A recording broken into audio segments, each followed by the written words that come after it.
اب مرزا صاحب کہتے ہیں یہی جو حدیث شروع کی انہوں نے بیان کرنا کہ اللہ اور انبیاء کی لعنت ہوتی ہے 6 قسم کے لوگوں پر، ان میں سے ایک وہ تھا طاقت کے بلبوتے پر مسلط ہونے والا شخص تاکہ کسی عزت والے کو ذلیل کر دے۔ طاقت کے بلبوتے پر مسلط ہونے والا، ڈکٹیٹر جسے کہتے ہیں، تو وہ کہتے ہیں کہ اس کی شرح نہیں کرتے اہل حدیث، اس لیے کہ شرح نہیں کرتے کہ ان سے لوگ پوچھیں گے کہ طاقت کے بلبوتے پر اس امت پر کون مسلط ہوا ہے۔ طاقت کے بلبوتے پر امت پر وہی مسلط ہوا جس کے بارے میں ہم چیپٹر کلوز کر چکے ہیں 5B ریسرچ پیپر میں۔ صحیح بخاری میں حدیث موجود ہے، حضرت معاویہ رضی اللہ عنہ نے اپنی وفات سے 4 سال پہلے تلوار کے زور پر اپنے بیٹے کی بیعت لی۔ طاقت کے بلبوتے پر مسلط ہونے والا شخص تاکہ کسی عزت والے کو ذلیل کر دے۔ اے وجہ جدید شرح نہیں کرتے تو ان سے پوچھے طاقت کے بلبوتے پہ اس امت پہ کون مسلط ہوا ہے؟ صحیح، اس وجہ سے سر وہ گستاخی کا فتویٰ لگاتے ہیں۔ طاقت سے اس امت پہ وہی مسلط ہوا ہے جس کے بارے میں ہم چیپٹر کلوز کر چکے ہیں 5B لکھ کے۔ واقعہ کربلا کا حقیقی پس منظر 72 صحیح الاسناد حدیث کی روشنی میں آپ اس میں دیکھ لیں۔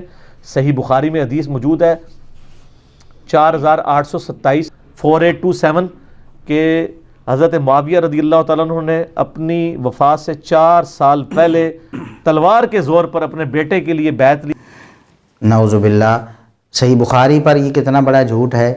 اور آپ دیکھیں کہ یہ لوگ ویسے کہتے ہیں ہم بڑا ادب و احترام کرتے ہیں صحابہ کرام کا، سیدنا معاویہ رضی اللہ عنہ کو ان لوگوں میں شامل کیا ہے جن پر اللہ کی اور انبیاء کی لعنت ہے، نعوذ باللہ۔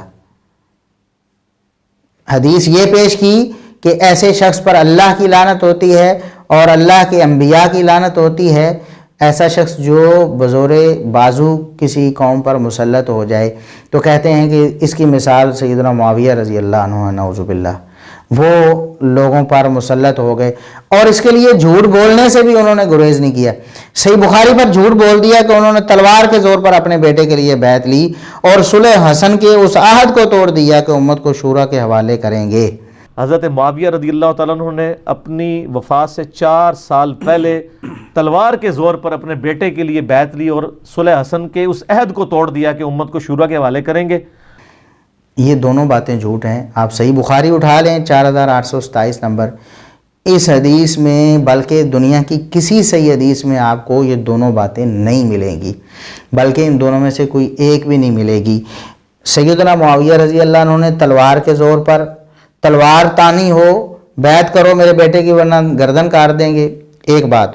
دوسری، صلح حسن میں کوئی شرط رکھی گئی ہو، صلح حسن کے حوالے سے جو شرائط تھیں ان کا جو افسانہ مرزا صاحب آپ نے گھڑا، جھوٹی روایات آپ نے پیش کی لوگوں کے سامنے، دھاندلی کی، ہم اس پر ایک الگ کلپ ریکارڈ کروا چکے ہیں جس کا ہم نے ٹائٹل ہی یہ رکھا ہے کہ صلح حسن کی شرائط کا افسانہ۔ آپ احباب جو ابھی ہمارا لیکچر سن رہے ہیں وہ اسے دیکھ سکتے ہیں، ہم نے تفصیل دوبارہ ہم اسے ریوائز نہیں کریں گے۔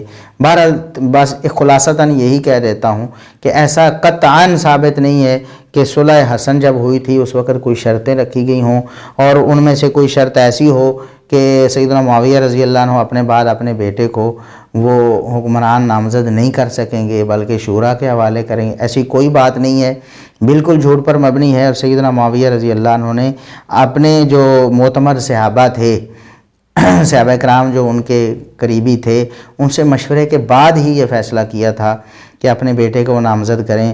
بہت سے صحابہ کرام نے بیعت کی ان کے بیٹے کی۔ بہرحال ہمارا یہ موضوع نہیں ہے۔ سیدنا عبداللہ بن عمر رضی اللہ عنہما لوگوں کو روکا کرتے تھے، تم نے معاویہ کے بیٹے کی جو بیعت کی وہ اللہ رسول کی بیعت کی ہے، خبردار تم نے توڑی، اگر تم نے توڑا تو میرے ساتھ تمہارا کوئی تعلق نہیں۔ یہ صحیح بخاری میں موجود ہے۔ تو بہرحال ہمارا یہ ٹاپک نہیں ہے، بتانے کا مقصد یہ ہے کہ آپ نے یہاں پر جھوٹ بول دیا، کہا صحیح بخاری میں ہے کہ سیدنا معاویہ رضی اللہ عنہ نے تلوار کے زور پر بیعت لی اور صلح حسن کے عہد کو توڑ دیا۔